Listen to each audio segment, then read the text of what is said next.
Hello दोस्तों, good morning. Welcome to my new blog.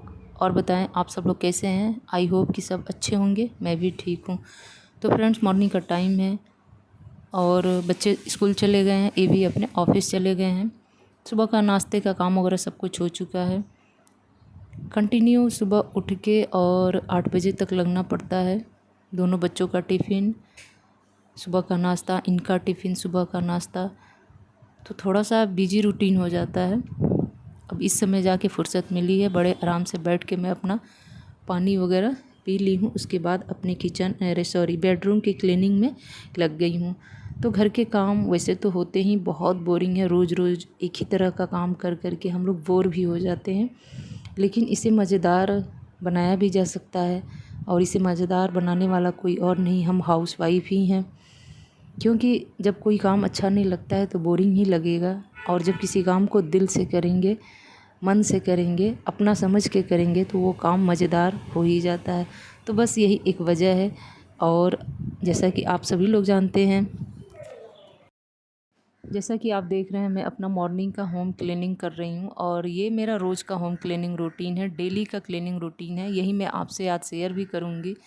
और एक कहावत है ना कि एक औरत अपने घर को स्वर्ग बनाए चाहे नर्क बनाए, ये उसके हाथ में होता है। तो ये काफ़ी हद तक बात सही भी है, क्योंकि एक औरत काफ़ी कुछ सोच समझ अपने विवेक से काम लेकर अपने घर को साफ़ सुथरा सजा कर संवरा कर एक स्वर्ग की तरह तो बना ही देती है। और इस स्वर्ग जैसे घर में, स्वर्ग जैसे मंदिर में जब कोई प्रवेश करता है, तो वो देखते ही इस बात से अंदाज़ा लगा बैठता है कि जब घर इतना सुंदर है, घर में इतनी साफ़ सफाई है।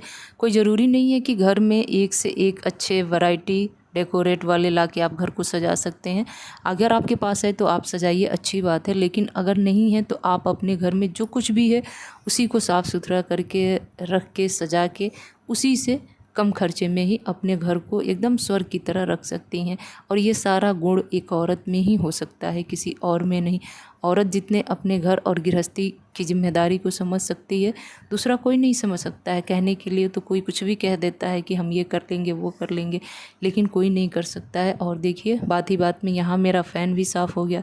फ़ैन काफ़ी दिनों से गंदा पड़ा हुआ था, तो पीलो कवर से तो ईजिली ये साफ़ ही हो ही जाता है। और सारे लोग यूट्यूब पे ये ट्रिक जान ही गए हैं, तो मैं भी वही ट्रिक आजमाती हूँ। चौकी लगाती हूँ, उसके ऊपर कुर्सी लगाती हूँ, फिर चढ़ के आराम से साफ़ कर लेती हूँ। एक बार फिर से पूरे हाल में झाड़ू मार दी हूँ। और आज ऐसा कुछ हुआ था ना कि 2 बार झाड़ू लगाने पड़े थे मुझे। घर साफ़ सुथरा होगा तो भाई गंदे कपड़े, गंदे बेडशीट, गंदे पर्दे वगैरह तो निकलेंगे। तो चलिए, यहाँ पे मैं अपना मशीन लगा दे रही हूँ। लेकिन जितने बेडशीट हैं, और बस मतलब बेडशीट ही मैं इसमें धुल रही हूँ, ज़्यादा कुछ नहीं।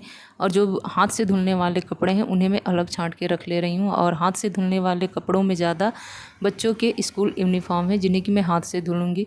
तो जब तक मेरा मशीन से धुल के बेडशीट निकलेगा तब तक मैं अपना हाथ से भी धो लूँगी। लेकिन उससे पहले इसको कुछ देर के लिए भिगो के छोड़ दे रही हूँ। और घर का काम ही ऐसा होता है दोस्तों, कि एक काम करोगे आप तो दूसरा नज़र आने लगेगा। और जिनके ऊपर जिम्मेदारी होती है घर के काम की ना, वो बखूबी समझ जाते हैं, उन्हें खुद काम नज़र आने लगता है। अच्छा दोस्तों, एक बात यह है कि काम को काम की तरह नहीं, बल्कि काम को इतना प्यार से करो कि जब तक उससे संतुष्टि न मिल जाए। और संतुष्टि तो तभी मिलेगी जब हमारा मन उस काम में लगेगा। और ये मन कैसे लगेगा। और देखिए, यहाँ पे एक काम ख़त्म नहीं हुआ कि दूसरा काम मेरा शुरू हो जाएगा। ये टीवी के नीचे जो बड़ा सा सूर्य दिखाई दे रहा है ना, बहुत से लोग पूछते हैं कि मैम आपने ये यूनिट बनवाया क्या, टीवी यूनिट? ऐसा कुछ भी नहीं है, ये सिंपल सा एक सूर्य है। इसमें बस केवल नए नए चप्पल जूते ही थोड़े बहुत पड़े हुए हैं, बाकी में सब पता नहीं क्या क्या रख दिए हैं हम ही लोग। तो वही आज टाइम निकाल के बस इसकी सफाई कर रही थी मैं। और एक दुपट्टा इसमें मुझे ऐसा मिला ना, आप लोग देख भी रहे हैं, जिसकी तलाश मुझे 1 साल से ऊपर से थी। मैं हमेशा सारे घर को छान मारती थी कि मेरा वाइट वाला दुपट्टा कहाँ गया, और मिलता नहीं था। आज देखिए साफ़ करने बैठी हूँ तो ये इस वाले सुरेख में मिला। वजह क्या है ना कि ये कभी सुरेख की मतलब उतना ध्यान ही नहीं जाता था, और न ही इसकी उतनी मतलब सफाई पे भी ध्यान जाता था। बस ये लगता था कि इसके अंदर वही चप्पल जूते हैं, क्या इसे साफ़ करना है। और बाकी के जितने भी चप्पल जूते थे सब डब्बे डब्बे में थे। लेकिन आज मैं क्या की हूँ ना कि इसमें ऊपर का जो 2 रैक है उसे मैं अच्छे से साफ़ करके पेपर बिछा के मैं इसमें बनाऊंगी चादर रखने की व्यवस्था, क्योंकि जितने भी बेडशीट हैं सिंगल बेड का, डबल बेड का, वो सब मैं बाहर ही इधर उधर रखती हूँ तो अच्छा भी नहीं लगता है। तो चलो इसी में सेट करके रख देती हूँ। और नीचे वाला जो है उसमें केवल जो मच्छरदानी वगैरह है वो रखूँगी, सबसे नीचे वाले में चप्पल जूते। इस तरह से ये इतने अच्छे से अरेंज हो गया था ना कि दिखने में भी अच्छा लग रहा था और बाहर के कुछ सामान भी इसमें एडजस्ट हो गए थे, तो उसका भी काम हो गया था। लगे हाथ इसको बंद कर दे रही हूँ। फिर आगे का काम क्या देखती हूँ कि जो मैं कपड़े भिगो के रखी थी वो आधे घंटे से ऊपर हो ही गए थे, तो फटाफट इन्हें धुल ले रही हूँ, क्योंकि ये सूखेगा नहीं तो फिर नेक्स्ट डे बच्चों का स्कूल है और यूनिफॉर्म की ज़रूरत ही पड़ेगी। तो फटाफट धुल के इन्हें मैं फैला दे रही हूँ। कपड़े धुल के छत पे फैलाए आई हूँ और देखी हूँ कि ये जो सिंगल वाली चौकी है मेरी, इस पे बेडशीट वगैरह मैं कुछ भी अभी नहीं बिछाई थी। और मेरे साथ ऐसा होता है कि जिस दिन मैं बेडशीट धुलने के लिए डाल दूँ, दूसरा वाला अगर न बिछाऊँ ना तो उस दिन घर में ज़रूर कोई आ जाता है और जल्दीबाजी में मुझे उसकी बेडशीट बिछानी पड़ती है। तो ऐसा कुछ ना हो, तो इस गद्दे को कवर करने के लिए मैंने इसके ऊपर एक पतली सी दरी बिछाई है। दरी इसलिए बिछाती हूँ ना कि थोड़ा सा नीचे का गद्दा कम गंदा होगा, और दरी जब बहुत गंदी होती है तो मशीन में धुल जाती है। उसके ऊपर बेडशीट बिछाती हूँ। तो दूसरी वजह ये भी है कि दरी बिछाने से चद्दर मेरा ऊपर का सरकता भी नहीं है, तो बस इस वजह से, और थोड़ा अच्छे से सेट भी हो जाता है। तो आप लोग भी देख लीजिए, सेट हो ही गया है। उसके बाद फिर देखिए काम, पोछा लगाने जा रही थी, लेकिन उससे पहले मुझे याद आया कि गेहूँ गया था कुछ दिन पहले पीसने के लिए। तो थोड़ा सा आटा तो मैंने पहले का ही ड्रम में भर दिया था और थोड़ा सा आटा पड़ा हुआ था, तो बस इसे भी उठा के मैं ड्रम में भर दे रही हूँ। सब काम तो निपटा लिया, अब बारी आ गई थी किचन की। तो किचन जस का तस मेरा पड़ा हुआ था, तो चलिए इसे भी अब निपटा लेती हूँ। सारे जूठे बर्तन सिंक में डाल दूँगी और जो कुछ भी सुबह का नाश्ता बचा हुआ है उन्हें खाली करके छोटे बर्तन में रख के मैं अलग रख दे रही हूँ। और जल्दी से अपना स्लैब साफ़ करके गैस चूल्हा वगैरह साफ़ करने के बाद किचन की भी अच्छे से सफाई कर दूँगी। और इसको साफ़ करने में मुश्किल से मुश्किल मुझे 30 से 35 मिनट।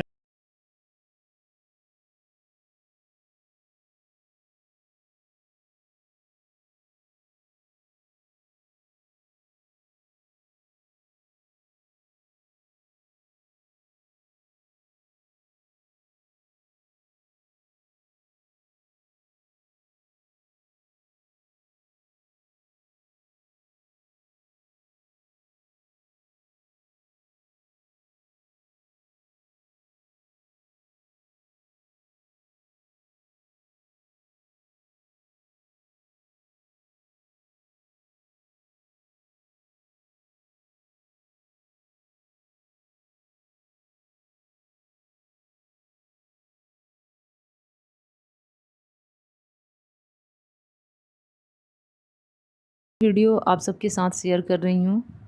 ये मेरा रोज़ का डेली क्लीनिंग रूटीन है और मैं रोज़ इतना काम करती ही करती हूँ। बस एक एक्स्ट्रा काम ये था कि आज मैं फ़ैन की क्लीनिंग की हूँ, बाकी रोज़ का मेरा यही होता है। और थोड़े से आज इसमें और एक्स्ट्रा आपको दिखाई देंगे, जैसे दरवाजे वगैरह भी मैंने आज पोछे हैं, साफ़ किए हैं, क्योंकि ये रोज़ काम नहीं होता है। यहाँ पे किचन में सब्जियों की टोकरी पड़ी हुई थी जिसमें कि लहसुन और प्याज के छिलके वगैरह पड़े हुए थे, उन्हें मैं साफ़ कर ली हूँ। उसके बाद आज सारे दरवाज़ों को मैं गीले कपड़े से पोंछ दूँगी। वैसे तो धूल मिट्टी बहुत ज़्यादा नहीं आ रहे हैं क्योंकि बारिश का समय चल रहा है, गर्मियों में बहुत ज़्यादा उड़ उड़ के आके बैठ जाते हैं। और आज की क्लीनिंग मैंने फ्रेंड्स घड़ी से मैंने देखा था 8:20 से मैंने स्टार्ट किया था, और ये सारी क्लीनिंग करते करते बस मैं अभी आपको लास्ट में घड़ी दिखाऊंगी 10:15 हो गए थे। तो बस इतना ही टाइम मुझे लगा था आज की क्लीनिंग में, और समय आ गया इस वीडियो को एंड करने का। उम्मीद करती हूँ कि आज की वीडियो अच्छी लगी होगी। क्लीनिंग वीडियो है, मेरे फ्रेंड्स क्लीनिंग वीडियो ज़्यादा पसंद करते हैं, तो इस तरह का मैं क्लीनिंग वीडियो लेके ज़रूर आऊँगी और उम्मीद भी करूँगी कि आप लोगों को पसंद भी आएगा। तो वीडियो ज़रा सी भी अच्छी लगी होगी तो प्लीज़ लाइक शेयर कमेंट करना ना भूलिएगा। और हाँ, जो लोग भी मेरे चैनल पे नए होंगे प्लीज़ मेरे चैनल को सब्सक्राइब कीजिएगा। और कुछ भी मेरे बारे में जानना चाहते होंगे, अगर आपके मन में कोई सवाल होगा तो आप लोग कमेंट करके पूछ सकते हैं।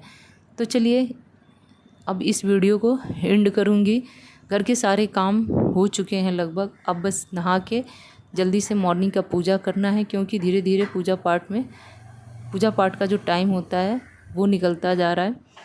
कभी कभी वॉइस देते देते शब्द इधर उधर हो जाते हैं, तो इस चीज़ को आप लोग मैनेज कर लिया कीजिएगा, क्योंकि जब हम वॉइस देते हैं तो वीडियो हमारी जल्दी जल्दी स्पीड में चलती रहती है, तो बस इसी वजह से ऐसा हो जाता है।